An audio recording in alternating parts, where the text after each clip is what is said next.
ప్రపంచ కుబేరుడు Elon Musk ప్రపంచంలోనే మొట్టమొదటిసారిగా $500 బిలియన్ అంటే $500 బిలియన్ వెల్త్ని కైవసం చేసుకున్నాడు ఎలాన్ మస్క్.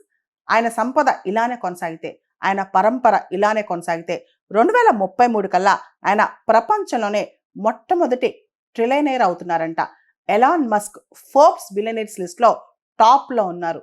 అంతేకాదు ఆయన షేర్ వాల్యూస్ చూస్తే అన్ని పైన ఉన్నాయి. టెస్లాలో ఆయనకి 12% షేర్స్ ఉన్నాయి, అంటే దాదాపు $1.5 ట్రిలియన్ అనమాట. దాంతోపాటు XAI ఏదైతే Elon Musk artificial intelligence company ఉందో దానిలో ఆయనకి 42% షేర్స్ ఉన్నాయి.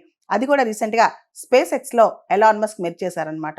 తర్వాత 2025 బిగినింగ్ నుంచి ఈ రోజు వరకు చూస్తే టెస్లా షేర్స్ 13% పెరిగాయన్నమాట. అయితే రీసెంట్గా ఈ సెప్టెంబర్లో 2025లో మనం చూస్తే ఒరాకిల్ CEO లారీ ఎలిసన్ కాస్త ముందుకెళ్లారంట మస్క్ కన్నా, కానీ మస్క్ మళ్ళా ఆయన దాటేశారంట.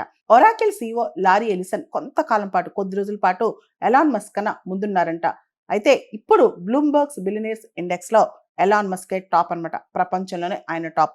ఎప్పుడైతే Elon Musk department of government efficiency అమెరికాలోని డాజ్ నుంచి బయటకు వచ్చారో ఆయన కంపెనీ షేర్ వాల్యూస్ విపరీతంగా పెరగడం స్టార్ట్ అయ్యాయంట. అంతేకాదు ఎలాన్ మస్క్ ఇలానే పెరుగుతూ వెళ్తే 2033 కల్లా ప్రపంచంలోనే ఆయనే మొట్టమొదటి ట్రిలియనేర్ అవుతారంట.